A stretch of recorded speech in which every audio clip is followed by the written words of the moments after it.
भारत में डिजिटल युग का सूत्रपात करने वाले स्वर्गीय राजीव गांधी जी की स्मृतियों को प्रणाम करते हैं उनके इस जन्मदिन के बहाने।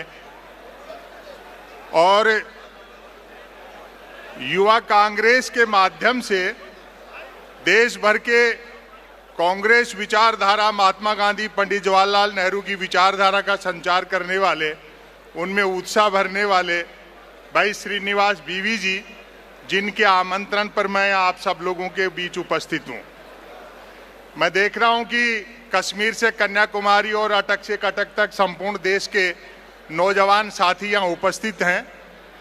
मैं थोड़ा समय आप लोगों का मन लगाऊंगा। अब पिन ड्रॉप साइलेंस रखे होंगे, सिर्फ ठहाके और आपकी तालियां। वैसे तो YouTube और सोशल मीडिया के माध्यम से मेरे ऑडियो वीडियो आप लोगों तक पहुंचते जाते हैं, ऐसा कुछ नया नहीं है जो आप सुनेंगे। मैं आजकल सुनने के लिए नहीं बुलाया जाता, ये देखने के लिए बुलाया जाता हूं कि देखे तो सही ऐसा आदमी जो इस दौर में भी सच बोल रहा है वो दिखने में कैसा लगता है।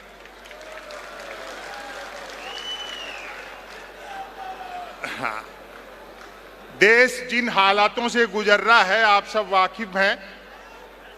राजस्थान के लोगों में उत्साह ज्यादा है।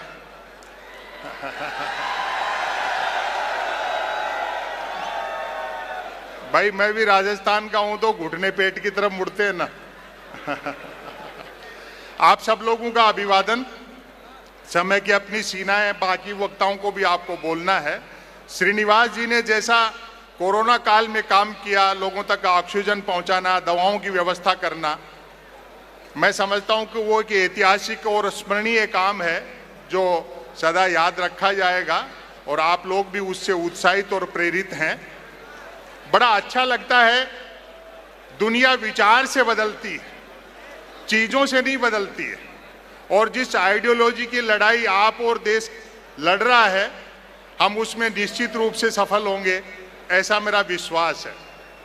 महंगाई, बेरोजगारी, तमाम जो मुद्दे हैं वो किनारे करके भावुकता के मुद्दे, मिथक की झगड़े, ये सब खड़े किए जा रहे हैं। अभी एक सज्जन कह रहे थे, बोले लाल किला तो लाल किला, पार्लियामेंट में भी झूठ बोला जा रहा है।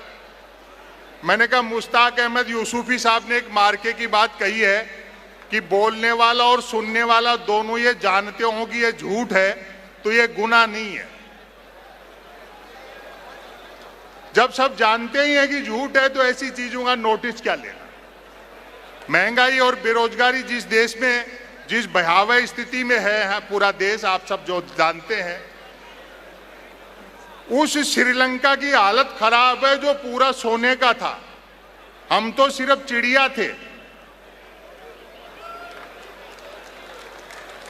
लेकिन चीजें बदल रही हैं, आपकी तालियां उठनी चाहिए मेरे व्यंग पर। चीजें बदल रही हैं। अभी एक मित्र कह रहे थे, बोलो देखो वो किसी जमाने के फास्ट बॉलर रहे, इमरान खान चले गए। मैंने कहा एक दिन कुर्सी सबकी जाएगी, भले ही वो कितनी भी तेज फेंकता हो।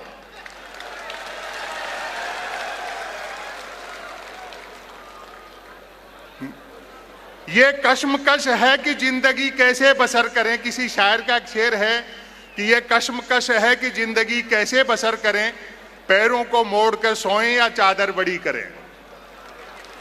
जिन हालातों से देश गुजर रहा है, अकेले आदमी राहुल गांधी कैसे डट करके मुकाबला कर रहे हैं। एक जमाने में बड़ा परिहास किया गया, उपहास की हद तक, लेकिन उन्होंने साबित कर दिया कि सच्चाई के लिए सत्याग्रह के रास्ते पे चल के किस तरह से लड़ा जा सकता है। राजीव गांधी जी सद्भावना की बात करते थे। दुनिया मोहब्बत से चलती है, सद्भावना से चलती है। जंगल में आग लगती है तो न तो वो बरगद बच पाते हैं जो हवा को आंधी में बदलते हैं, और न वो बांस बच पाते हैं जो आपसी रगड़ से चिंगारी पैदा करते हैं। दुनिया मोहब्बत से चलती है। मीडिया के लोग यहाँ हैं, अभी कह रहे थे कि साहब आप जिन स्कूलों में पढ़े हैं वो कांग्रेस ने बनाई है। मुझे वो स्कूल बता दो जिसमें नरेंद्र मोदी जी पढ़े हैं।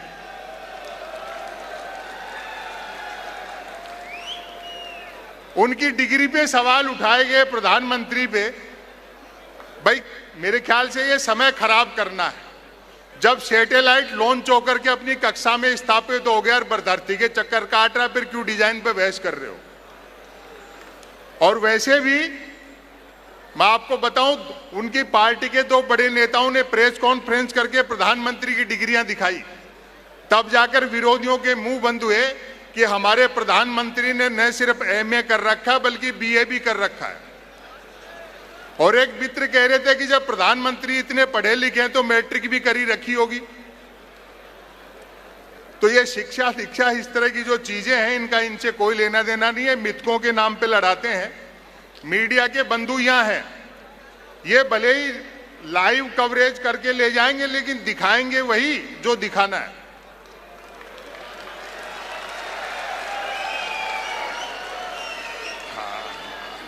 हो सकता है कि जिन्होंने पंजाब वालों ने जो ऐसी तैसी का नारा लिखाया 24 घंटे तक वही दिखाते रहे हो। तो ये भी क्या करें, भारी दबाव में है बेचारे। ये अच्छा काम करते हैं लेकिन यहाँ से जो लिख करके ले जाएंगे, बनाकर खींच कर ले जाएंगे, वो किसी के आदेश से कचरे में डाल दिया जाएगा, वो दिखाया जाएगा जो ऊपर से आदेश मिलता है। आपके यहाँ पता नहीं, हमारे यहाँ तो अखबार 3 चीजों के लिए पढ़े जा रहे हैं: बिजली कटौती, उठावना और राशिफल। और रोज नए निकलते हैं। एक दिन तो अखबार के दफ्तर से 2 लोग आ गए, बोले संपत सरल जी नया अखबार लॉन्च कर रहे हैं, आप भी ग्राहक बन जाओ, क्योंकि अखबारों का कोई पाठक तो बनता नहीं, ग्राहक ही बनते। 1 रुपए में 16 पेज। और जो मैंने जवाब दिया उसका आनंद ले, 1 रुपए में 16 पेज। मैंने कहा भैया रुपया चाहे 1 की जगह 2 ले जाए, लेकिन 16 पेज खाली दे जाया कर। और टीवी पे देखते हो आप, न्यूज चैनलों पर बहस जैसे किसी जमाने में अवध के नवाब मुर्गे लड़ाते थे। अमूमन 4 जन बहसी आते हैं, एक मुद्दे का समर्थक, दूसरा मुद्दे का विरोधी, तीसरा बुद्धिजीवी दोनों को हड़काने वाला, और चौथा एंकर तीनों को भड़काने वाला। और अब आपकी तालियां उठेंगी, चौथा एंकर तीनों को भड़काने वाला। बहस होनी होती है गरीबी की रेखा पर, और करते रहते हैं रेखा की गरीबी पर। आप आजादी के आंदोलन का इतिहास पढ़ें, मुख्य धारा के मीडिया का उस समय भी कोई रोल नहीं था। ये तब भी धंधे पे उतरे हुए थे। जो पाक्षिक, त्रैमासिक, अपने खर्चे से जो पंपलेट जैसे अखबार निकाले जाते थे स्वतंत्रता सेनानियों द्वारा, वही सब लोग काम कर रहे थे। तो इस मुगालते में न रहें कि मीडिया से आपको बहुत बड़ी मदद मिलेगी। सत्य के साथ रहें, सत्य ही हमेशा जीतता है। और सत्य तब भी नष्ट नहीं होगा जब सृष्टि नष्ट हो जाएगी, उस समय भी सत्य ही बचेगा। तो सच का इनका मुकाबला इसी तरीके से किया जा सकता है।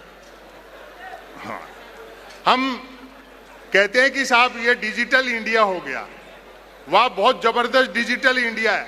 आदमी न सिर्फ 1 करोड़ का लोन 59 मिनट में ले सकता है, बल्कि 59 करोड़ का लोन लेकर के 1 मिनट में भाग भी सकता है। इस तरह का डिजिटल मीडिया भी हमने अभी देखा है। एक क्या है कि मेरी इमेज बना दी मोदी विरोधी की, जबकि कवि का, लेखक का, विचारक का काम तो, मुझे कई लोग कहते हैं कि साहब आप एक तरफा क्यों बोलते हैं, बैलेंस किया करें। मैंने कहा भैया बैलेंस करने के लिए ही तो एक तरफा बोलते हैं। कवि और लेखक और विचारक, पत्रकार, बुद्धिजीवी है तो वैसे ही विपक्ष में होते हैं। मेरी इमेज ऐसी बना दी जैसे मैं मोदी जी का विरोधी हूं। जब मैं ये कह दूं कि मोदी जी 2019 में विकास के दम पर दोबारा जीत करके आए थे, तब लोग भी भक्त जूता निकालते हैं कि शर्म नहीं आती प्रधानमंत्री के बारे में झूठ बोलते हुए। मेरे पास फोन, कई लोग कहते हैं कि साहब आपको धमकी वमकी मिलती है, इस तरह की कोई गाली गलौच, अभद्र भाषा। मगर ऐसा मेरे साथ समस्या नहीं है, क्योंकि मैं ऐसी चीजों का नोटिस ही नहीं लेता। और आप भी मत लिया करो। नौजवान साथी देश भर के यहाँ बैठे हैं, वो जो भक्त होते हैं ना, वो आपको होमवर्क देने के लिए छोड़े हुए हैं। जैसे ही आप उनकी बात का जवाब देना शुरू करते हैं, आप उनके उसमें ट्रैप में फंस जाते हैं, जाल में फंस जाते हैं। भक्त जानते हो आप, भक्त किसको कहते हैं? जिसके आंखें तो होती है लेकिन दृष्टि नहीं होती। वो हर पत्थर को देवता मानता है। वो एक भक्त तो देवता समझ करके माइलस्टोन को पूज रहा था। किसी ने समझाया, बोले भैया जिस पे तू नारियल फोड़ रहा है, अगरबत्ती चढ़ा रहा है, वो तो माइल स्टोन है। बोलो नहीं, ये साक्षात देवता है। देखो इसने यहीं से बता दिया कि दिल्ली 250 किलोमीटर है।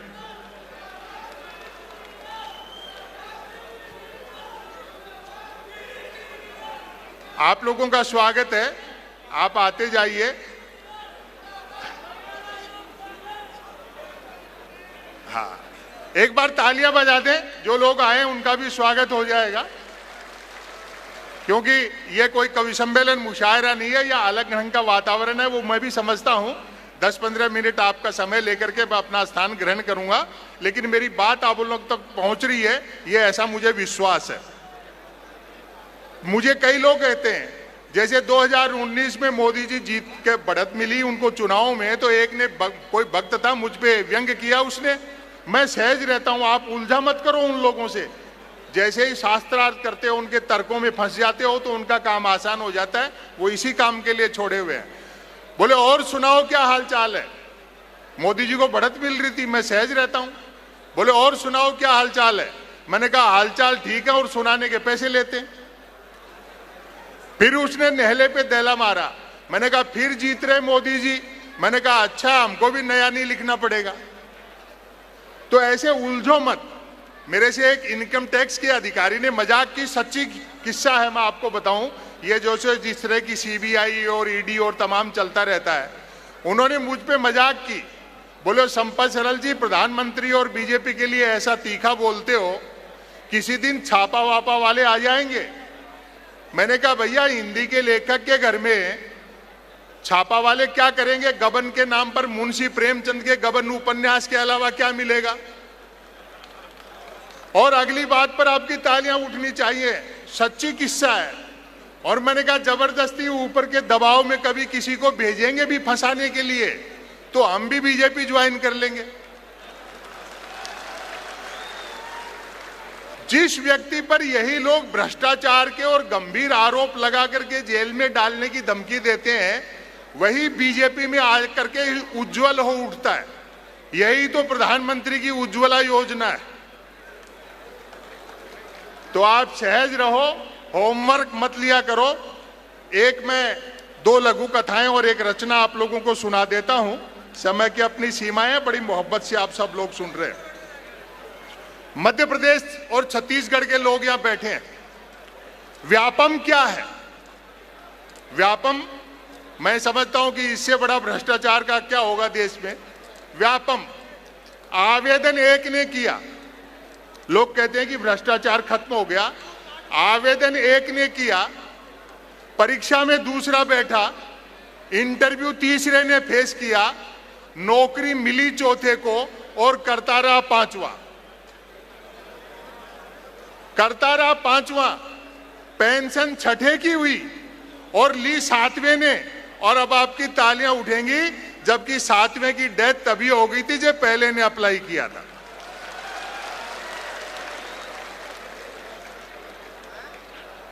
तो भ्रष्टाचार वगैरह ये सब बातें बताने की है इनके। एक केसेट चल रहा है, पिछले 8-9 साल में एक केसेट चल रहा है कि महंगाई बेरोजगारी के लिए कांग्रेस जिम्मेदार है। डीजल पेट्रोल के दाम हमारे हाथ में नहीं है, बाकी सारी समस्याएं नेहरू छोड़ गए, फिर भी कोई दिक्कत हो तो पाकिस्तान चले जाओ। ये खाली इनके रटे रटाए जुमले हैं, इसलिए ऐसे ट्रैप में न फंस करके और आपको ईमानदारी से अपना काम करते रहना चाहिए। मैं 2 लघु कथाएं आपको सुनाता हूं, इनमें थोड़ा सा अतिरिक्त मन चाहिए आप लोगों का।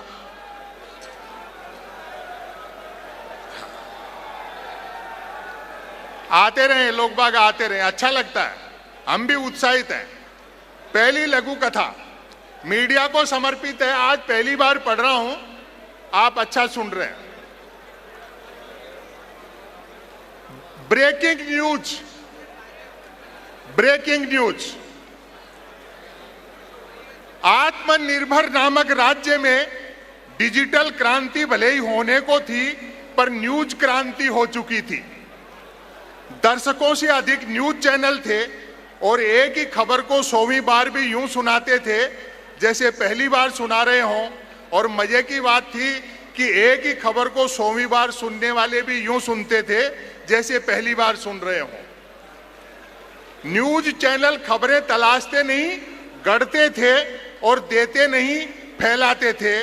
ब्रेकिंग न्यूज की तो मारामारी रहती थी। अब यहां से कथा शुरू होती है, एक एक पंक्ति का आनंद लें। आप बहुत अच्छा सुन रहे हैं।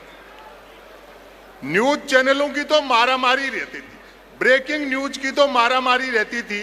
एक दिन जो ही राजा नहाकर स्नान घर से निकला, बाथरूम से निकला, त्यों ही न्यूज चैनलों ने ताबड़तोड़ ब्रेकिंग न्यूज दागी। एक न्यूज चैनल ने ब्रेकिंग न्यूज चलाई, राजा नहाया। दूसरे न्यूज चैनल ने खुशी जाहिर की, राजा आज भी नहाया। तीसरे न्यूज चैनल ने अटकलें लगाई, राजा क्यों नहाया। चौथे न्यूज चैनल ने नई जानकारी दी, राजा पहली बार नहाया। पांचवें न्यूज चैनल ने आत्मनिर्भरता की पुष्टि की, राजा खुद नहाया। छठे न्यूज चैनल ने रहस्योद्घाटन किया, राजा पानी से नहाया। सातवें न्यूज चैनल ने ब्रेकिंग न्यूज में गर्मी भरी, राजा गर्म पानी से नहाया। आठवें न्यूज चैनल ने स्थिति और साफ की, राजा साफ पानी से नहाया। नौवें न्यूज चैनल ने गुप्त जानकारी दी, राजा स्नान घर में नहाया। और अब इसके समापन पर तालियां बजनी चाहिए। 10वें न्यूज चैनल ने राहत भरी ब्रेकिंग न्यूज चलाई, राजा आज तो नहाया।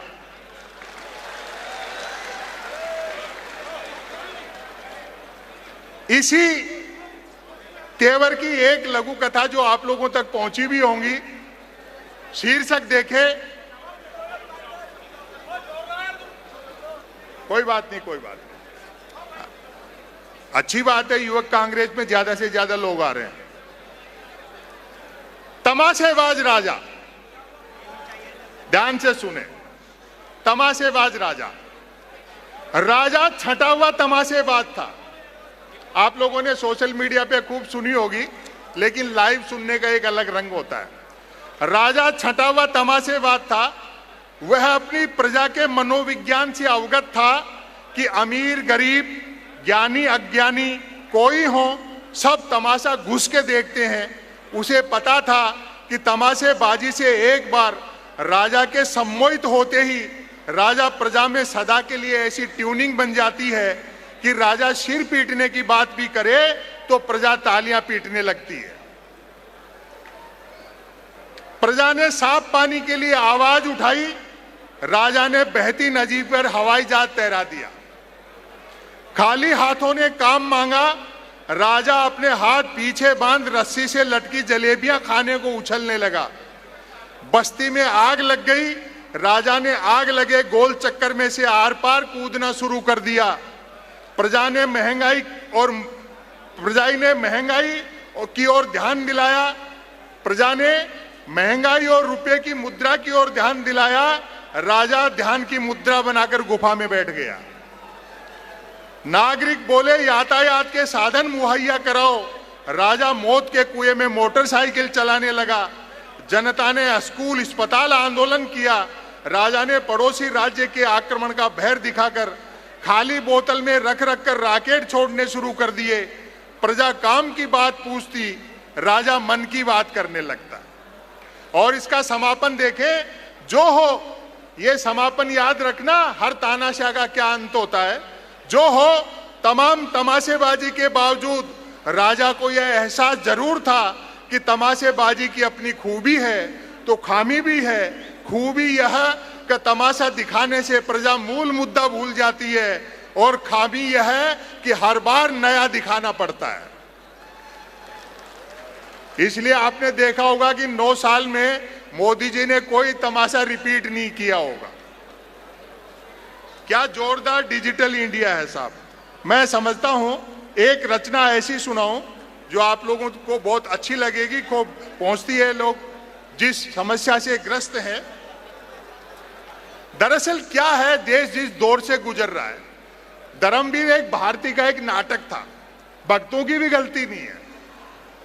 धर्मवीर भारती का एक नाटक है अंधा युग। उसमें श्रीनिवासन बीवी साहब एक सीन है जो वर्तमान परिस्थिति पर लागू होता है। धृतराष्ट्र और गांधारी बैठे हैं, युद्ध का 18वां दिन है, अंतिम दिन है। धृतराष्ट्र और गांधारी संजय का इंतजार कर रहे हैं कि संजय आए तो वो बताए कि दुर्योधन जीवित है या मारा गया। 2 प्रहरी पहरा दे रहे हैं। इस देश की हालात की आप तुलना करना, उस नाटक से बात अच्छी लगे समर्थन करना। 2 प्रहरी पहरा दे रहे हैं। अचानक सन्नाटा और अंधकार बढ़ता है। जैसे ही अंधकार घिरने लगता है, एक प्रहरी दूसरे से कहता है, अंधकार कैसे बढ़ रहा है, जरा देखना तो। दूसरा प्रहरी बोला, अंधे राजा की प्रजा कहां तक देखे। जिसके राजा की दृष्टि नहीं है, उसकी प्रजा बिचारी कितने दूर तक देखेगी। इसलिए भक्तों को माफ करो और आगे बढ़ो।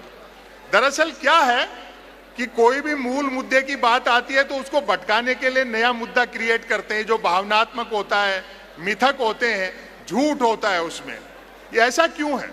हमारे एक मित्र थे प्रमोद तिवारी, कानपुर के कवि थे, उन्होंने अच्छी बात कही। ये आपको भाषणों में बहुत काम आएगी।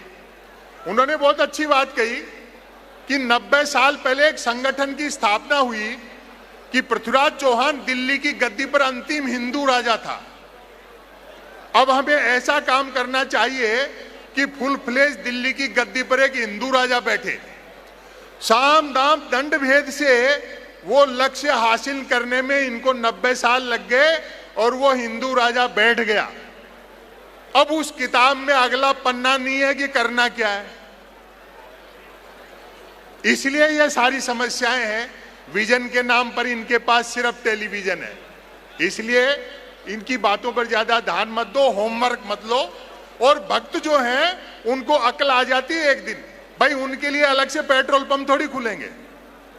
वो भी समझ जाएंगे महंगाई तो उनके यहाँ भी है, भूख पेट रोटी रोजगार की समस्याएं तो उनकी यहाँ भी है। भक्त कैसे समझते हैं? गांव में से सड़क निकल रही थी, भक्त बहक गए, बोले भैया सड़क नहीं निकलने देंगे, कल को मान लो हमारे यहाँ चोरी हो जाए तो चोर जो जाएंगे उनके पैरों के निशान नहीं मिलेंगे हमको, इसलिए जान चली जाएगी, सड़क नहीं निकलने देंगे। बाद में उनके आराध्य नेता ने उनको समझाया, उसकी सेवा पूजा हो गई होगी, मल्टीनेशनल कंपनियों से मिला हुआ था, उसने उनको समझाया और सबको इकट्ठा किया। बोलो नहीं, तुम उल्टे गधे की पीते हो इसलिए उल्टा सोचते हो। मान लो तुम किसी के यहाँ चोरी कर लो तो कितनी अच्छी बात है कि तुम्हारे पैरों के निशान उनको नहीं मिलेंगे। भक्त घर से फावड़ा परात उठा लाए, बोलो जान चली जाएगी, सड़क यहीं बनेगी। तो ऐसे एक दिन ये भी समझ जाएंगे, इनका माइंड वॉश कर रखा है, धीरे धीरे दृष्टि मिल रही है। एक रचना मैं आपको सुना देता हूं, आपने मुझे समय दिया, बहुत बहुत धन्यवाद।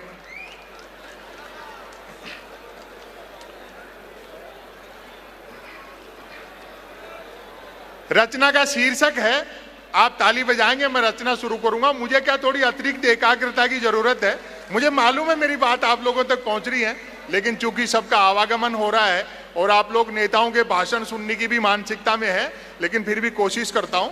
आप भी अपने अपने इलाकों में कवि सम्मेलन, मुशायरे, नुक्कड़ नाटक और इस तरह की जो चीजें हैं, खेल तमाशे और जो मेले में होने वाली जो गतिविधियां हैं, जो राजनीतिक रूप से जागरूकता फैलाती हैं, जन चेतना तैयार करती हैं, ऐसे काम आप लोगों को भी करना चाहिए।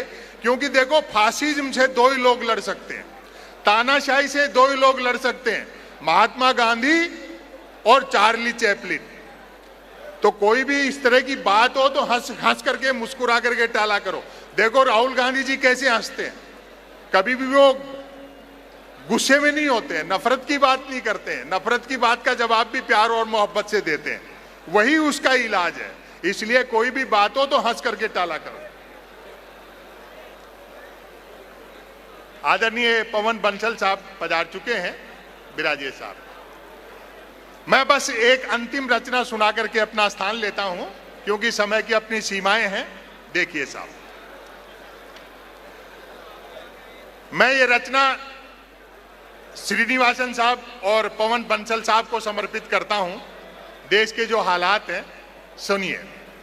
रचना का शीर्षक पढ़ता हूं, आप तालियां बजाना, मैं शुरू करता हूं। रचना का शीर्षक है मन की बात। कोई कुछ भी बात करे, कोई कुछ भी बात करे, बात कुल दो ही प्रकार की होती है, एक काम की बात और दूसरी मन की बात। यदि आप मेरी इस बात से सहमत नहीं है तो फिर आपकी अलग बात है। यूं तो बात काम की हो या मन की, होती दोनों बात ही हैं, लेकिन दोनों में बेसिक डिफरेंस ये होता है कि काम की बात में मन नहीं होता और मन की बात में काम। असल में तो मन की बात की ही इसलिए जाती है कि काम की बात नहीं करनी पड़े। मन की बात कुछ कुछ वैसी ही होती है जैसे सदैव टू व्हीलर चलाते रहने वाले के कभी फोर व्हीलर हाथ लग जाए तो वह खाली सड़क पर भी हॉर्न बजाते हुए चलता है। मन की बात एक तरफा होती है, जैसे देवता वगैरह मुंह डाने पर आकाशवाणी कर दिया करते थे। मन की बात एक प्रकार का मौखिक प्रसाद होती है जिसे पाने के लिए भक्तों को हथेलियों की बजाय कान फैलाने होते हैं। अंतिम में इसका सुना रहा हूं अंश। काम की बात अपने काम से काम रखती है, जबकि मन की बात का प्रचार करना पड़ता है कि फला तारीख को इतने बजकर इतने मिनट पर मन की बात होगी। पता लगते ही मन की बात को ही काम की बात मानने वाले उछल पड़ते हैं कि वाह मजा आ गया, फला तारीख को इतने बजकर इतने मिनट पर काम की बात होगी। काम की बात सुनी न जाए, काम की बात सुनी न जाए तो अच्छी खासी काम की बात भी मन की बात होकर रह जाती है। जबकि मन की बात को सुनने वाले मिल जाएं तो बात कोरी मन की बात होने के बावजूद बड़े काम की बात बन जाती है। वैसे सुनने वाले न मिले, अंतिम है, वैसे सुनने वाले न मिले तो मन की बात दीवारों से भी की जा सकती है, क्योंकि मन की बात करने वाले ने सुन रखा होता है कि दीवारों के भी कान होते हैं। और अब आपकी तालियां उठेंगी, दीवारों के भी कान होते हैं, बल्कि वह तो यह तक मानकर चलता है कि जिसके कान होते हैं वह दीवार ही होते हैं। मन की बात अक्सर शुरू यहां से होती है, भाइयों और बहनों, बस इतना सुनते ही मन की बात के मुरीद भाई बहन सांस रोककर मन की बात ऐसे सुनने लगते हैं मानो सुनने के लिए जिंदगी में अब सिर्फ यही काम की बात बची है। काम की बात करने से बचने की एकमात्र तरकीब है कि तुरंत मन की बात शुरू कर दी जाए। ये अलग बात है कि लगातार मन की बात करते रहने वाले से फिर लोग उम्मीद भी नहीं रखते कि वह जिंदगी में कभी कोई काम की बात भी करेगा। बहुत बहुत धन्यवाद, बड़ा मन दिया आप लोगों ने। वातावरण थोड़ा दूसरे ढंग का है, लोग आ रहे जा रहे हैं, लेकिन जिस उद्देश्य के लिए हम यहाँ एकत्र हैं, मैं आपकी भावनाओं की कद्र करता हूँ। पुनः स्वर्गीय राजीव गांधी जी, जिनके जो अधूरे सपने थे, जो देखे हुए ख्वाब थे, उनको पूरा करने का संकल्प लेकर के यहाँ से जाएं। हर कांग्रेस का कार्यकर्ता अपने आप में एक देश का सेवक है, सिपाही है। इसी भावना से आप लड़ें। देश बहुत अंधेरे दौर से गुजर रहा है। ये प्रजातंत्र को बचाने की लड़ाई है, लोकतंत्र को बचाने की लड़ाई है। पुनः आप सब लोगों का बहुत बहुत आभार और बीवी श्रीनिवास साहब का विशेष आभार, जो यहाँ आप सब लोगों से मिलने का और मुझे बोलने का अवसर उपलब्ध करवाया। बहुत बहुत धन्यवाद। जय हिंद, जय भारत।